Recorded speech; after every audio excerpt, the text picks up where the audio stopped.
रहीम अस्सलाम वालेकुम दोस्तों और मेरे मोहतरम काश्तकार भाइयों, मैं हूं आपका मेज़बान सदाकत अली और एग्रीकल्चर रेवोल्यूशंस में आपका खुशामदीद। कोरोना वायरस जैसे वबा के बाद पाकिस्तान पर, हमारे ज़राअत पर और बिलखसूस हमारे काश्तकारों पर जो वबा फूटी और जो वबा फैली हुई है वो टिड्डी दल है।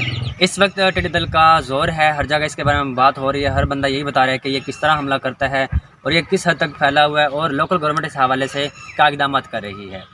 तो टिड्डी दल हशरात में से एक सबसे ख़तरनाक और ताकतवर कीड़ा है जो पाकिस्तान में खामोश कातिल की तरह दाखिल हो चुका है और लाखों खड़ी एकड़ फसलें जो है तबाह हो चुकी हैं और पाकिस्तान खुराक के आलमी बहरान की तरफ तेज़ी से बढ़ रहा है। हैरानकुन बात यह है कि पाकिस्तान में इसका इतना हमला हो चुका है कि पाकिस्तान की रियासती सतह पर इसका एमरजेंसी का ऐलान भी 1 फरवरी 2020 में कर दिया गया था और रियासती सतह पर एमरजेंसी का ऐलान एक अहम इक़दाम होता है। इस बात से अंदाज़ा कर सकते हैं कि पाकिस्तान पर इसका कितना हमला हो चुका है। और मेरी आज की वीडियो बनाने का ज़्यादातर मकसद हर वो पाकिस्तानी जो ज़राअत से मुंसलिक है या नहीं, जिनकी ज़मीनें हैं या नहीं, वो हर ज़िम्मेदार का, काश्तकार का दुख समझ सकें। वो किस तरह इस मसले से दो चार है, भाग दौड़ कर रहा है और वो बेबस है। हालिया मेरे पास एक वीडियो मौजूद है जिसमें आप देख सकते हैं कि वो किस तरह इसके लिए भाग दौड़ कर रहा है और इसको भगाने में लगा हुआ है।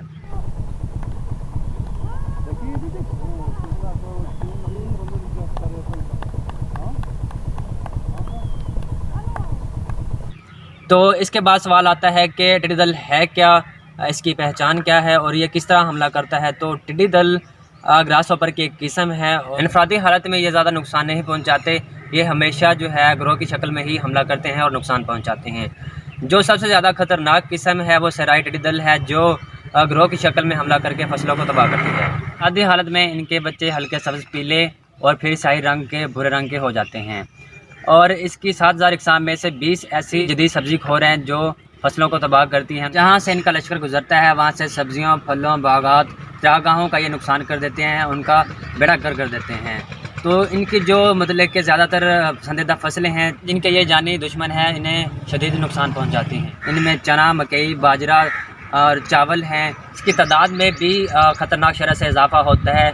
अब इस चीज़ का अंदाज़ा कर सकते हैं कि एक टिड्डी दल की जो मादा है एक दिन में तकरीबन 1000 अंडे देती है और उन 1000 अंडों से बच्चे निकलते हैं जिसकी वजह से वो लश्कर में तब्दील होते जाते हैं और जहाँ से भी गुजरते हैं ऐसे महसूस होता है दूर से कि गर्द का तूफान उठ रहा हो। ये टिड्डी दल सब्ज़ी खोर होने के साथ साथ 2 माह तक ज़िंदा रह सकती है और इसकी साल में कई नस्लें हो सकती हैं। ये जिस फसलों पर इनका हमला होता है तो उनके पत्तों को साइड से कुतर के खाती हैं। हालिया मेरे पास एक वीडियो मौसूल हुई जिसमें आप देख सकते हैं कि किस तरह ये पत्तों को खा रही है।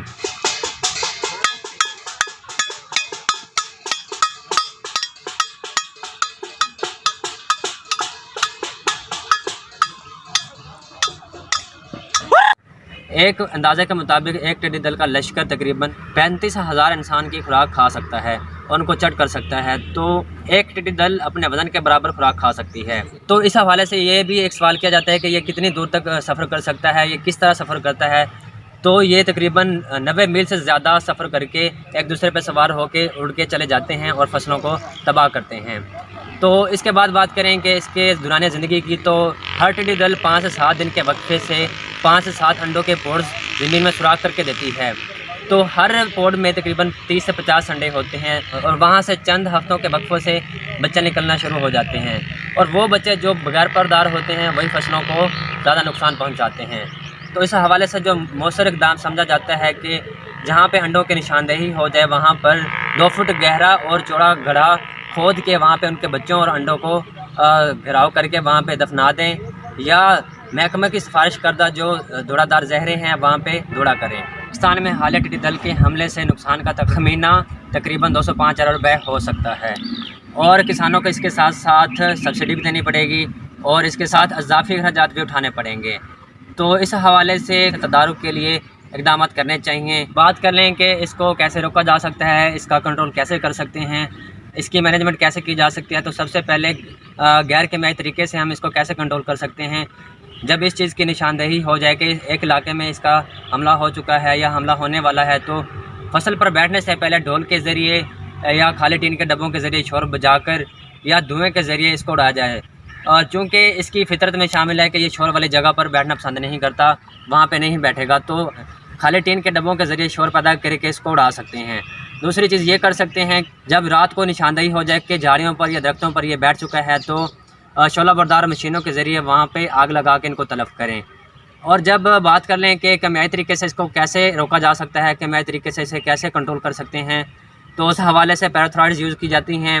इसके अलावा लैम्डासाइहैलोथ्रीन है, क्लोरोपायरीफास है, ये मुख्तलिफ स्प्रे हैं जो इसके लिए इस्तेमाल कर सकते हैं। स्प्रे का तयन उस वक्त करना है कि जब इस चीज़ की निशानदेही हो जाए कि ये रात के वक्त झाड़ियों या दरख्तों पर बैठ चुका है, क्योंकि जब ये दिन के वक्त उड़ रहा होगा या उड़ने के करीब होगा तो इस पर स्प्रे करने का कोई फ़ायदा नहीं है, सारी स्प्रे का ज़िया होगा और स्प्रे भी असर नहीं करेगी।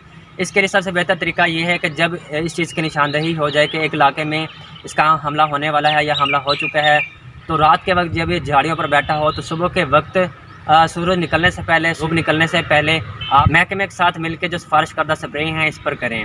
जब लोग बात करते हैं कि इसको खाना इस्लाम में जायज़ है, तो मेरा मशवरा यही है कि इसको खाने को तरजीह ना दी जाए, क्योंकि इस पर हुकूमत की तरफ से, किसानों की तरफ से इस पर मुख्तलिफ स्प्रे किए जा रहे हैं जो हमारी सेहत के लिए बिल्कुल भी ठीक नहीं है, हमारे लिए सेहतमंद नहीं हो सकते।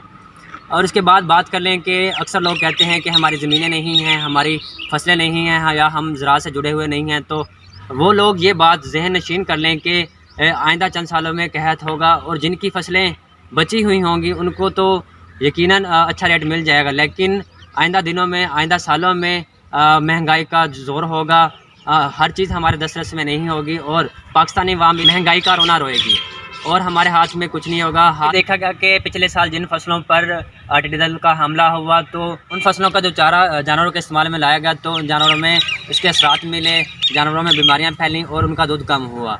और ये भी बात ज़हन नशीन कर लें कि वो लोग जो ज़राअत से बिल्कुल जुड़े हुए हैं या नहीं, लेकिन जब उनकी चीज़ें, सब्ज़ियाँ, फल मंडियों में लाई जाएंगी तो वो हमारी सेहत के लिए बिल्कुल ठीक नहीं होंगी, तो उससे हमारे और हमारे बच्चे वो मुतासिर होंगे, उनकी सेहत मुतासिर होगी। उस वक्त को आने से पहले हमें चाहिए कि हम सब मिलकर, वो लोग जो ज़राअत से जुड़े हुए हैं या नहीं, सब मिलकर इसके ख़िलाफ़ जो मुसर इक़दाम करें।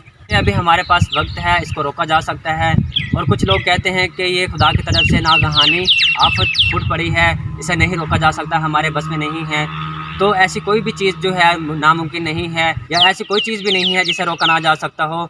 तो इस हवाले से एक अच्छी प्लानिंग की ज़रूरत है, अच्छी स्ट्रेटजी की ज़रूरत है और उसको फॉलो करने की ज़रूरत है जिससे हम इसको रोक सकते हैं। उम्मीद करता हूँ कि मेरी आज की वीडियो आपको पसंद आई होगी और आपको जज्बा मिला होगा दूसरों तक पहुँचाने तक, उन लोगों तक पहुँचाने तक जो जज्बा रखते हैं, सलाहियत रखते हैं फ़ैसला करने की और उस फैसले पर अमल दरामद करने की भी सलाहियत रखते हैं। तो मेरी आप लोगों से दरख्वास्त है और वो लोग जो देख रहे हैं इसको दूसरे लोगों तक ज़्यादा से ज़्यादा शेयर करें ताकि वो फैसला करके इस पर अमल दरामद करवा सकें और इसकी रोकथाम में इक़दाम कर सकें। इसी के साथ मुझे इजाज़त दें।